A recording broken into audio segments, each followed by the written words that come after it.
nama saya Natasha Jun Misha, nomor absen 25. Saya Nadia Nur Afni, nomor absen 16. Saya Kurniatika Putri Rahmawati, nomor absen 1. Saya Novalia Arifatul Aulia, nomor absen 28. Saya Parmita Wardani, nomor absen 32. Saya Naila Octavia Putri, nomor absen 23. Serta saya Nadia Erlina, nomor absen 19. Saya Maria Alkiptia, absen 5, dan kami dari Kompas. Assalamualaikum warahmatullahi wabarakatuh. Halo everyone. Pada kesempatan kali ini kita akan membahas tentang penggunaan media sosial bagi anak muda dalam demokrasi. Sebelum kita membahas lebih lanjut, enak nggak sih kalau kita nggak saling kenal? Perkenalkan, nama saya Novalia Arifatul Aulia sebagai host yang akan menemani topik pembahasan kali ini. Langsung saja kita undang narasumber kita yang pertama, Nadia Nur Afni.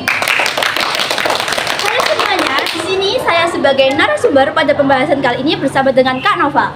Dalam proses demokrasi, bagaimana cara peserta mendapatkan informasi mengenai proses demokrasi?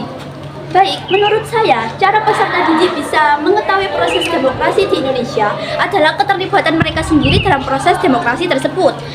Keterlibatan mereka dalam proses demokrasi bisa melalui dengan berbagai cara, yakni yang pertama bisa dengan membaca dan meningkatkan literasi yang sudah disediakan di perpustakaan mereka. Yang kedua adalah dengan melakukan observasi atau pengunjungan langsung dari ranah pemerintahan sehingga mereka bisa mengetahui bagaimana sesungguhnya proses dari demokrasi tersebut. Kemudian yang ketiga, kita bisa melakukan pemilihan ketua OSIS atau ikut berpartisipasi dalam pemilihan tersebut sehingga kita sudah bisa menyuarakan hak dan pendapat kita dalam proses demokrasi tersebut. Yang kemudian, yang kedua, kita bisa memanfaatkan media sosial. Memanfaatkan media sosial merupakan cara yang paling efektif karena dengan gawai tersebut kita bisa setiap hari memantau perkembangan dan juga aluran demokrasi yang terjadi di Indonesia. A few moments later. Baik, kita lanjut. Platform apa sajakah yang digunakan untuk mengakses kegiatan demokrasi? Sebutkan 5 website yang dianggap memiliki kredibilitas tinggi dalam memberikan informasi tentang proses demokrasi. Baik, platform yang bisa kita gunakan untuk mengakses perkembangan demokrasi yang ada di Indonesia ada bermacam-macam. Yang pertama ada Google. Google ini merupakan salah satu aplikasi yang bisa kita gunakan untuk men-searching atau mencari berita-berita yang sekiranya ada hubungannya dengan proses demokrasi di Indonesia. Kemudian ada Instagram. Di dalam Instagram kita bisa melihat laman-laman pencarian yang berisi berita atau topik-topik terkini yang membahas tentang demokrasi di Indonesia. Kemudian ada juga Facebook. Kemudian YouTube dan Twitter yang tentunya seringkali bisa kita gunakan sebagai platform dan alat yang bisa dijadikan untuk proses demokrasi tersebut supaya kita bisa mengetahui proses demokrasi di Indonesia. Di 5 website yang menurut saya memiliki kredibilitas tinggi dalam memberikan informasi seputar demokrasi di Indonesia. Yang pertama ada kpu.go.id, kemudian yang kedua ada kemendagri.go.id, dan yang ketiga terdapat tempo.co, kemudian yang keempat ada tirto.id, dan yang terakhir ada indonesia.go.id. Baik, selebihnya seperti itu yang bisa saya sampaikan mengenai apa saja sih yang bisa dilakukan oleh peserta didik dalam demokrasi di Indonesia dan mengetahui platform serta 5 website yang bisa kita akses untuk mengetahui perkembangan demokrasi di Indonesia. Baik, terima kasih. Itulah jawaban dari narasumber yang pertama. Kita lanjut ke narasumber yang kedua. Next, selanjutnya kita akan berbincang dengan narasumber kita yang kedua. Kita panggil, ini dia Kurniatika Putri Rahmawati. Oke. Baik, saya akan melontarkan pertanyaan yang selanjutnya. Apa saja hal-hal yang akan menjadi perusak demokrasi di media sosial? Yang saya ketahui mengenai hal-hal perusak demokrasi di media sosial antara lain 1. Penyebaran berita palsu, 2. Manipulasi opini publik, 3. Penghinaan, pelecehan, serta kebencian online, 4. Ketidaksetaraan, 5. Campur tangan asing. Baik, terima kasih untuk jawabannya. kita akan lanjut ke pertanyaan yang selanjutnya dengan narasumber yang berbeda. Baik, kita sambut narasumber kita yang ketiga.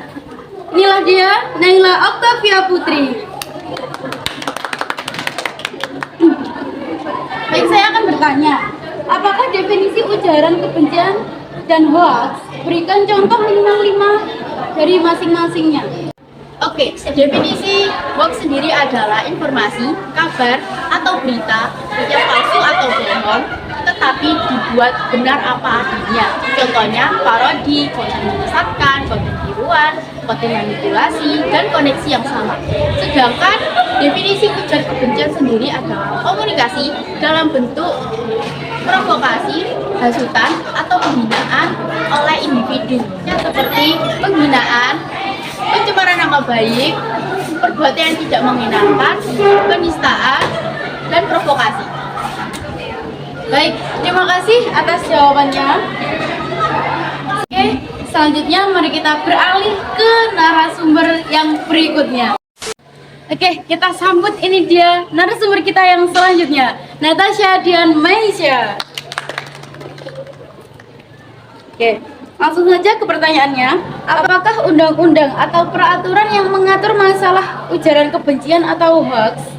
Yang mengatur masalah mengenai ujaran kebencian atau hoax adalah Undang-Undang ITE Pasal 28 Ayat 1 Tahun 2008 yang berisikan setiap orang yang dengan sengaja dan tanpa hak menyebarkan berita bohong dan menyesatkan orang dan menyesatkan yang menimbulkan kerugian dalam transaksi elektronik maupun konsumen. Dan undang ini diperbarui lagi menjadi Undang-Undang Nomor 19 Pasal 28 Ayat 1 Tahun 2016 yang berisikan setiap orang yang dengan sengaja dan tanpa hak menyebarkan berita bohong dan menyesatkan yang mengakibatkan kerugian konsumen dalam transaksi elektronik akan dipidana selama 6 tahun dan atau denda sebanyak 1 miliar rupiah.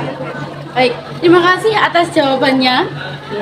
Selanjutnya kita akan beralih ke narasumber berikutnya.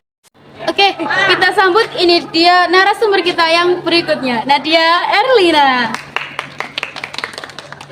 Selanjutnya, bagaimana langkah-langkah yang harus dipenuhi agar pemanfaatan media sosial menjadi sarana pendidikan demokrasi yang baik dan bermakna bagi anak muda?